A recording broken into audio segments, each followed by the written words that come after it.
Buenas a todos, bienvenidos a Cosas del Básquet y bienvenidos a un nuevo vídeo, en el que tenemos que hablar sobre los dos grandes errores que ha cometido Kevin Durant. Ya sabéis que la figura, la superestrella de Brooklyn Nets, pues bueno, ha sido duramente criticada después de finalmente quedarse en Brooklyn con toda la telenovela de me voy, me quedo, el ultimátum, me eliges a mí o eliges a Sean Marks y Steve Nash. Joe Tsai, ya sabéis al final de qué pie cojeó, ¿no? Al final eligió a su head coach y a su general manager, y Kevin Durant, como que su popularidad, la figura de KD dentro de la liga, pues ha quedado duramente dañada, ¿no? Sobre todo porque a partir de este momento pues ha recibido duras críticas de exentrenadores, exjugadores y leyendas de la NBA tipo Charles Barkley, por parte de los aficionados de la NBA, etcétera, etcétera. Y hoy vamos a repasar unas declaraciones donde se habla precisamente de los dos errores que comete KD y que muestran que no ha gestionado bien su posible salida y traspaso de Brooklyn Nets. Tenemos que hablar del jugador que interesa a Los Ángeles Lakers en un traspaso a tres bandas, Knicks, Jazz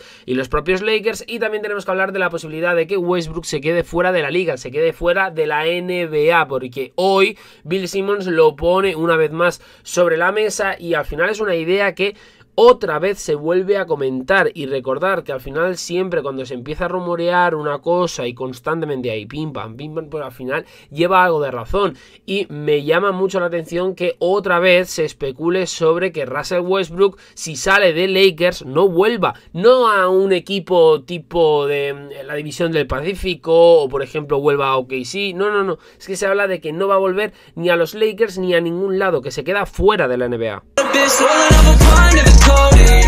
Shawty said she know me, she don't know me. Limousine riding, pulled up in a Corvette, that's a perfect with the dying. She said she love me, but I know the bitch lying. En primer lugar, hablamos de KD y de los errores de este a la hora de manejar su salida y posible traspaso de Brooklyn Nets. Ya sabéis que Kevin Durant terminó quedándose en la franquicia del Barclays Center después de semanas de drama absoluto derivado de su demanda comercial, pero ciertamente, pues bueno, se puede decir que KD no se ayudó a sí mismo con ese ultimátum que fue tan criticado y que sorprendió a tantos, ¿no? Tanto expertos de la NBA, analistas, periodistas, exjugadores, exentrenadores, fanáticos, en el sentido de aficionados, etcétera, etcétera. Según un exentrenador de la NBA que habló con Steve Ballmer de Heavy.com, Durant cometió dos errores clave que no ayudaron en el caso de ser traspasado en su salida desde Brooklyn Nets. En primer lugar, el primer error básicamente es que disminuyó su valor con esa demanda comercial. Al pedir ser traspasado, pues el valor de KD disminuyó. Esto precisamente es lo que os dije. Si al final un jugador pide ser traspasado y se hace público, todos los equipos habidos y por haber que estén interesados en Kevin Durant van a saber que KD quiere salir, y si el jugador tiene intención de salir del equipo, pues obviamente su valor se reduce por esa intención de la que os hablo, de que el jugador no quiere estar en este caso en Brooklyn Nets. Entonces, pues bueno, se podría, según este entrenador, haber manejado las cosas un poquito más en silencio, sin que pues esto saliera a la luz y los equipos conociesen pues el estado y la idea actual de KD. Y luego el otro error es echar aún más combustible con el tema del ultimátum, es decir, hacer que Joe Tsai eligiera entre KD, Steve Nash y Sean Marks. Entonces dice así: después KD se duplicó en la misma estupidez, volvió a repetir el mismo error al lanzar un ultimátum diseñado para forzar su mano. Realmente no se siente tan mal por Sean Marks y Steve Nash, probablemente guste, prácticamente le dejaron tener rienda suelta a la franquicia, realmente no tiene ningún problema con ellos, con Sean Marks y Steve Nash, pero sabía que estaba buscando otro punto de apalancamiento para darles una mayor urgencia de cambiarlo incluso a un precio con descuento.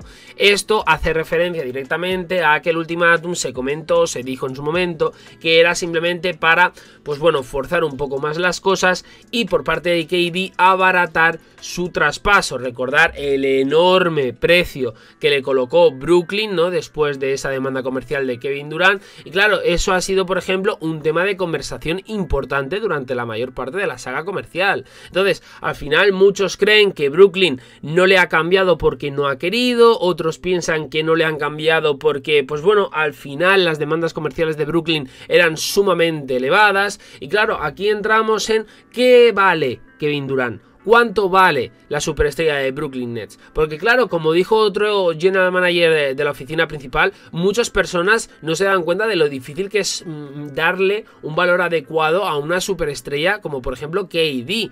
Claro, aquí hay que analizar muchas cosas y muchos factores, pero dice, es difícil intercambiar superestrellas, y no solo estamos hablando de un All-Star, no estamos hablando solo de un miembro Salón de la Fama, estamos hablando de alguien que está entre los 75 primeros en la historia de la NBA y para algunas personas top 10 histórico de la NBA. Es algo difícil de lo que extraer el valor adecuado. Me parece que está en lo correcto, obviamente, porque KD pues obviamente es una superestrella, es Hall of Famer, o va a ser Hall of Famer, sin lugar a dudas, está en el top 75 de los mejores de la historia de la NBA, para muchos puede entrar perfectamente en el top 10 de la historia de la NBA, para mí es el tercer mejor alero de la historia de la NBA, solo por detrás de Larry Bird y LeBron James, por encima de aleros como Julius Erving, pero aquí hay que destacar una cosa, tú no tienes que valorar, si quieres sacar a Kevin Durant, obviamente, no solo lo puedes valorar por lo que es Kevin Durant como jugador, superestrella, etcétera, etcétera, tienes que también tener en cuenta factores como la edad. Tiene más de 30 años, no tiene 28, no tiene 26, no, tiene más de 30 años. Es un jugador que quiere salir de Brooklyn Nets. Lo que hemos dicho antes, esto abarata el traspaso de KD y su valor, porque obviamente todo el mundo sabe que KD se quiere marchar. Si un jugador ya es conocido por todos que su intención es dejar el equipo, esto siempre se utiliza para abaratar su precio. Por lo tanto, ya no vale lo mismo que simplemente teniendo en cuenta que es superestrella, que es futuro Hall of Famer, top 75, top 10 histórico de la NBA, etcétera, etcétera, etcétera. Todo esto abarata más. Todo esto lo abarata más. El tema del ultimátum aún lo abarata incluso más, porque muestras cierta desesperación, muestra cierta, ¿cómo lo diría yo? Hostilidad a la hora de negociar entre jugador y equipo. Entonces, son una serie de factores, son una serie de cosas que a la hora de negociar el equipo rival, el equipo que se vaya a sentar enfrente de Brooklyn Nets, se lo va a sacar, se lo va a poner encima de la mesa y va a decir, oye, tú me pides jugador All-Star, jugador joven pero con talento creciente y picks del draft, 5 por ejemplo. Pues yo te quito, en vez de 5 te voy a poner 3 o te voy a poner 2 porque el jugador quiere salir, y en vez de un jugador All-Star te voy a dar este. ¿Te gusta? Bien, bien. Si no te gusta, pues también te vas a quedar con Kevin Durant y el problema lo vas a tener tú, porque vas a tener un jugador que no quiere estar en el equipo. Lo sé yo, lo sabe este, lo sabe el otro, lo sabes tú. Entonces ese es el problema y ese es el, pues bueno, error que se ha cometido en todo esto. El hecho de... Gracias por saberlo, porque obviamente lo sabemos todo, lo conocemos absolutamente todo, casi todo, pero es cierto que el error de Brooklyn y el error de Kevin Durant es este, hacer absolutamente público todo, todo. Este es el error. Y ahora vamos con la información de Los Ángeles Lakers, que tenemos que hablar de Lakers y ese traspaso a 3 bandas y de Russell Westbrook, pero comenzamos por ese traspaso a 3 bandas, ¿no? Un traspaso, un movimiento que sería entre Los Ángeles Lakers, Utah Jazz y New York Knicks. ¿Por qué? Porque se comenta, se dice, se informa que Lakers tienen interés en Cameron Reddish, jugador de los New York Knicks, es jugador de Atlanta Hawks, y esto lo ha confirmado Mark Berman del New York Post. Este rumor se encuentra en medio de un informe por parte de Mark Berman en el que se indica que los Knicks todavía tienen esperanzas de conseguir a Donovan Mitchell procedente de Utah Jazz a través de un traspaso, a través de un intercambio, a pesar de haber renovado a RJ Barrett. Ayer os lo conté. Según las informaciones, el general manager y presidente de Utah Jazz, Danny Ainge, quiere 4 picks de primera ronda sin protección, y según Berman, los Knicks solo han estado dispuestos a ofrecer 2 hasta ahora. Solo 2, y Danny Ainge quiere 4. Entonces aquí hay que destacar que los Lakers tienen ese pack de 2 selecciones de primera ronda sin protección, 2027-2029, y según Berman, según los informes, Ainge tiene esos ojitos puestos en esas 2 primeras selecciones sin proteger. Reddish, de 22 años, ocupó el puesto número 10 en el draft de 2019, elegido por Atlanta Hawks, como he dicho, y bueno, pues al final ha promediado 10,5 puntos, 3,2 rebotes, puntos, 1,3 asistencias en 24,9 minutos por encuentro durante sus 3 años en Atlanta, y finalmente el equipo de Georgia pues lo cambió, lo traspasó a los Knicks el 13 de enero. El interés de Lakers en Reddish se ha informado anteriormente, ya se dijo, ya se comentó gracias a Michael Scotto, ¿no?, que dijo de Hoops Hype, pues bueno, que Los Ángeles discutió adquirirlo en un acuerdo durante la fecha límite comercial, 3 equipos para 2022, ¿no?, y que también habría incluido a New York Knicks y a Toronto Raptors, y curiosamente después de cierto tiempo se vuelve a hablar sobre un movimiento a 3 bandas, pero en vez de Toronto estaría incluido Utah. Los Knicks se mantendrían, los Lakers se mantendrían, pero en vez, repito, de Toronto sería Utah Jazz. Eso finalmente nunca se concretó, pero Fred Katz de The Athletic informó en pues bueno, un informe el 19 de agosto que no cree que Reddish esté en el Opening Day de los Knicks si todos están saludables. Reddish podría estar disponible para los dorados y púrpura una vez más, especialmente si las conversaciones de Mitchell avanzan, y pues bueno, sería un gran jugador que podría aportar ciertas cosas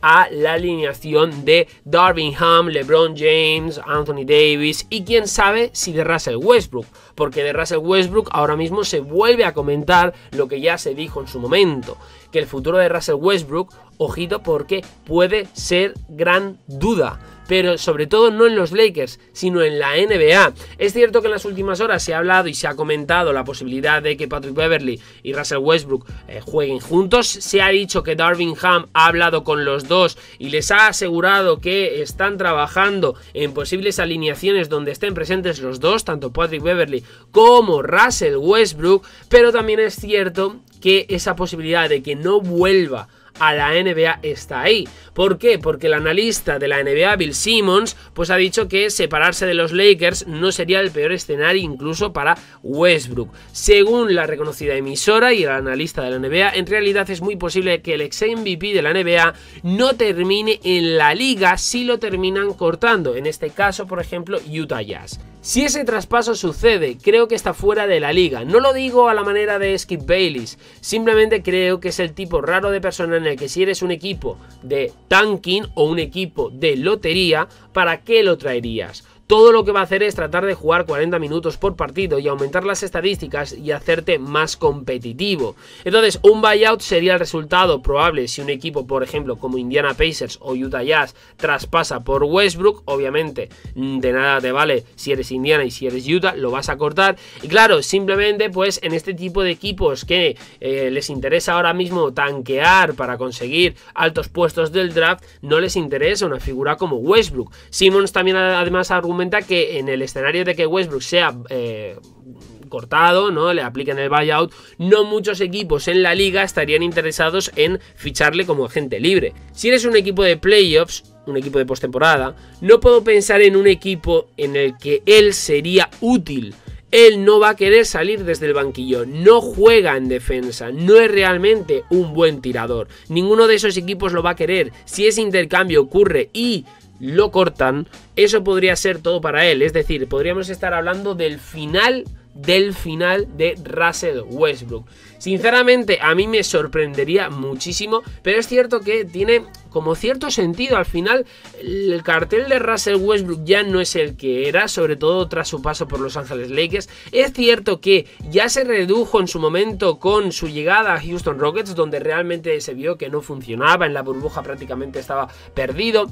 Es cierto que también pues el esquema de Mike D'Antoni, el esquema de Houston Rockets, el esquema junto con James Harden no ayudaba precisamente a esto, pero es un jugador cuyas características no ayudan a la NBA de hoy día, porque tampoco tiene una gran muñeca, no es un playmaker, es un jugador que tira más al individualismo. Entonces, claro, al final estamos hablando de que equipos que ahora mismo les interesa hacer una reconstrucción tipo Indiana, tipo Utah, ¿de qué te vale? Fijaros Houston Rockets con John Wall, lo ficharon y de nada les ha valido. Ficharon a John Wall y a DeMarcus Cousins. DeMarcus Cousins terminó saliendo de Houston Rockets y más de lo mismo con John Wall, tarde o temprano terminó saliendo de la franquicia franquicia tejana, y de nada les sirvió y no les interesó, es que ni siquiera jugaban con él, aun teniéndole en el equipo y pagándole, no les interesaba.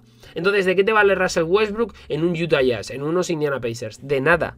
¿De qué te vale tener a Russell Westbrook, por ejemplo, en un equipo contender al anillo? Si tú consigues sacarle el máximo rendimiento, ojo, chapó, va a ser espectacular, sería increíble. Pero claro, ¿qué equipo va a apostar por un jugador cuyo cartel ahora mismo ha caído tanto porque lo que ha demostrado en Lakers es más bien poco? Es más bien poco. Y todo lo que se habla de... pues bueno, todo el carácter, que se lleva mal con X persona, con X equipo, toda la hostilidad que hay ahora mismo en el vestuario de Lakers por el tema de Russell Westbrook, etcétera, etcétera. Que son muchas cosas, son muchos factores que, como bien os he dicho con Kevin Durant, también pasa con Russell Westbrook. Todo esto se tiene en cuenta y todo lo que ha pasado entre Westbrook y Lakers se sabe y por todo se ha sabido en la liga. Claro, esto no creéis que van a pensar y van a meditarlo bien a la hora de fichar o no fichar a Russell Westbrook. Y ahora yo os pregunto, aparte de, ¿creéis que estos dos errores que os he comentado de KD son los dos verdaderos errores de KD? ¿Creéis que ha gestionado bien su posible traspaso y su intento de salir de Brooklyn Nets? ¿Veis un fichaje muy bueno, un jugador positivo para Lakers en Cameron Reddish? Y ahora os pregunto, Russell Westbrook, en el caso de fichar por alguien, vamos a pensar contender al anillo, porque entre un tanking y un equipo de playoffs, yo veo más a Westbrook en un equipo de playoffs, lo veo más útil que en un equipo de tanquear. ¿Qué equipo creéis que puede fichar a Russell Westbrook y puede evitar que no veamos más en la liga al ex MVP de la NBA? ¿Creéis que pueden ser los Warriors? ¿Creéis que pueden ser Milwaukee Bucks? ¿Creéis que puede ser, yo que sé, Denver Nuggets? O sea, estoy diciendo nombres a voleo. Ponedmelo por aquí. El equipo que creéis que puede evitar que Westbrook se quede sin un puesto en la NBA. Equipo de playoffs. Si creéis que hay un equipo para tanquear que le quiera, también me lo ponéis aquí. Like, subscribe y nos vemos en próximos vídeos aquí en Cosas del Básquet. Chao.